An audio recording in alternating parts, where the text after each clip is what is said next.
अस्सलाम वालेकुम नाज़रीन, आप देख रहे हैं प्रोग्राम अंदर की बात मुज़म्मिल सोहरवर्दी के साथ। मैं हूं आपकी मेज़बान इकरा राज। हमारे साथ मौजूद हैं मुज़म्मिल सोहरवर्दी। अस्सलाम वालेकुम sir, welcome to the show. क्या हाल है आपका? बिल्कुल ठीक ठाक। आप सुनाएं, कैसी तबीयत है? मैं ठीक हूँ, अल्लाह पाक का शुक्र है। सर, आज के दिन में काफ़ी अहम डेवलपमेंट्स हुई हैं। सबसे पहले तो बात करेंगे कि सर फैज़ हमीद का अब कोर्ट मार्शल क्यों लेट हो रहा है? उनका मुस्तकबिल क्या है? क्या कोई उनके बचने का रास्ता है? नहीं, मेरे ख्याल में फैज हमीद के साथ जो और गिरफ्तारियां होनी हैं, जो उनके कोलैबोरेटर्स हैं, उन गिरफ्तारियों के नाम सॉर्ट आउट करके उनकी मंजूरी के लिए आर्मी चीफ को भिजवा दिए गए हैं। और ये फाइल अब आर्मी चीफ की मेज पर है कि और किन किन लोगों को गिरफ्तार करके फौजी तहवील में लिया जाना है। जो फैज हमीद के रैकेट में और लोग थे, उनमें कुछ सिविलियन हैं और कुछ आर्मी के और लोग हैं। उनकी गिरफ्तारी की इजाजत के लिए एक पूरी तफसीलात शवाहिद के साथ अब तक जो तफ्तीश हुई है, कौन कौन और मुलव्वस पाया गया है, वो पूरी फाइल आर्मी चीफ को भिजवाई गई है और उनसे उस इन गिरफ्तारियों की मंजूरी मांगी गई है।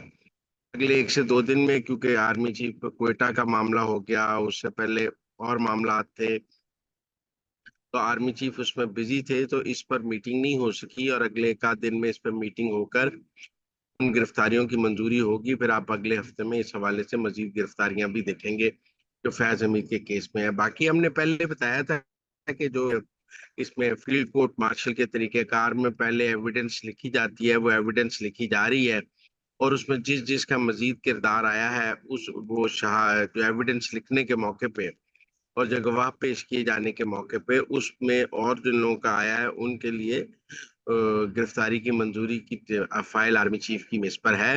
और अगले कुछ दिनों में वो गिरफ्तारियां, हमें अगले 1 हफ्ते 1.5 में वो गिरफ्तारियां नजर भी आएंगी।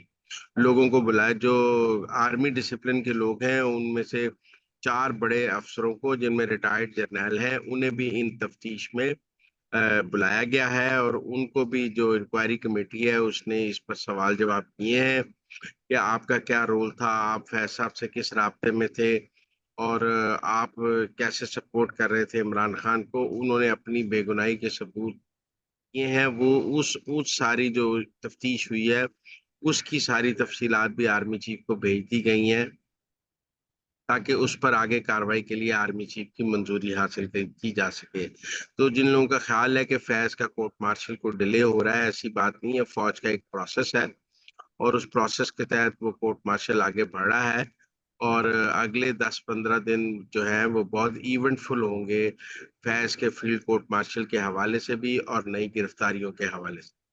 तो सर क्या उनके कोई बचने की उम्मीद है? कोई चोर रास्ता है?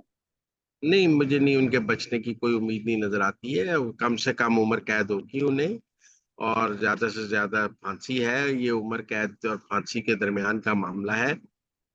मुझे उनके बचने के कोई इम्कानात नजर नहीं आते हैं और उनको एक एग्जाम्पल बनाया जाएगा ताकि आइंदा कोई जर्नैल इस किस्म की हरकत ना कर सके, फौज का डिसिप्लिन ना तोड़ सके। मुझे उनके साथ माफी और रियायत का कोई इम्कान नजर नहीं आता।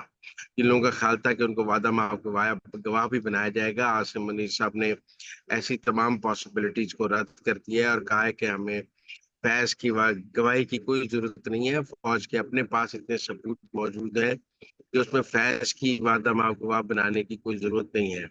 हाँ, जो नीचे लोग हैं जो पकड़े गए हैं, 2 ब्रिगेडियर और एक कर्नल, वो जरूर फैज के खिलाफ बोल रहे हैं, इमरान खान के खिलाफ बोल रहे हैं। उनकी गवाहियां ही काफी हैं फैज को सजा दिलवाने के लिए। इसलिए जिन लोगों का ख्याल था कि फैज को वादा माफ गवाह बनाया जाएगा, नहीं, फैज को एक मिसाल बनाया जाएगा, पूरी सजा दी जाएगी ताकि आइंदा कोई इस तरह का हरकत ना कर सके। सर आगे बढ़ेंगे, कुछ बात करेंगे बानी पीटीआई को लेकर। तो बानी पीटीआई को जेल में काफी ज्यादा प्रॉब्लम्स का सामना करना पड़ रहा है उनकी जानिब से। गुज़िश्ता रोज सहाफियों से गैर रस्मी गुफ्तगू करते हुए कहा गया था कि वो तमाम लोग जो पार्टी को कड़े वक्त में छोड़कर चले गए थे, उनका पार्टी में कोई भी अमल दखल नहीं होगा, उनको वापस नहीं लिया जाएगा। तो जो फवाद चौधरी साहब हैं और दीगर पार्टी के वो तमाम लोग जो कि चले गए थे, तो अब उनके पास क्या ऑप्शन है? हाल में ये सब बातें 2029 में होंगी, जब मुल्क में अगले इंतखाबात होंगे। लेकिन एक सियासी रहनुमा को पार्टी की जरूरत होती है जब उसने पार्टी का टिकट लेना हो। फवाद चौधरी अपनी सियासत कर रहे हैं, उस्मान डार अपनी सियासत कर रहे हैं, सब अपने अपने हलकों में मौजूद हैं। ये तो जब 2029 का इलेक्शन आएगा या मुल्क में आइंदा इंतखाब आएगा, उस वक्त पीटीआई इंतखाब हारने के लिए इंतखाब लड़ रही है या इंतखाब जीतने के लिए इंतखाब लड़ रही है। अगर आप इंतखाब हारने के लिए इंतखाब लड़ रहे हैं तो हो सकता है कि आप विनिंग हॉर्सेस को ना रखें और आप कहें जी कि हम कमजोर कैंडिडेट्स को दे देंगे। वो उस वक्त ये भी देखना पड़ेगा कि पार्टी की पॉपुलैरिटी कहाँ पर है, पार्टी क्या असेस कर रही है। कि वो देखे ना जी, अभी भी इस बार ये कहते हैं कि हमने विनिंग हॉर्सेस को टिकटें नहीं दी हैं, लेकिन केपी में तो दी हैं, पंजाब में भी जहां जहां मुमकिन थी वहां दी हैं। मेरे ख्याल में अभी इमरान खान साहब अपनी सियासत में बहुत यू टर्न्स लेते हैं और इन तमाम रहनुमाओं को भी ये पता है कि इमरान खान बहुत यू टर्न लेते हैं, जो कहते हैं वो नहीं करते, जो नहीं करते वो कहते हैं।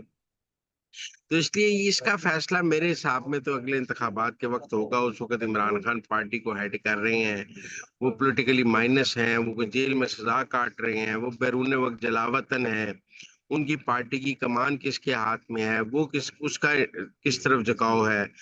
लेकिन ना जी, अब 2018 के बाद 24 के इलेक्शंस में शहबाज शरीफ प्राइम मिनिस्टर के कैंडिडेट थे, तो पार्टी उस वक्त किस शक्ल में होगी उसके मुताबिक फैसला होगा। आज तो कोई मेरा ख्याल है ज्वाइन करने के लिए इतना बेताब भी नहीं है। इस वक्त पीटीआई किसी को क्या दे सकती है और कोई पीटीआई को क्या दे सकता है। इसलिए मेरे ख्याल में लोग अपने लिए नरम कोशा जरूर पैदा कर रहे हैं, लेकिन अभी किसी को ज्वाइन करने की जल्दी भी नहीं है फवाद चौधरी के अलावा। बाकी सब देखेंगे कि 2029 तक या अगले इंतखाबात तक मुल्क का क्या मंजरनामा होता है, उसके मुताबिक फैसला किया जाएगा। तो नाज़रीन, ये थी आज के अंदर की बातें। आपसे मुलाकात होगी अगले प्रोग्राम में। हमें दीजिए इजाजत। अल्लाह ने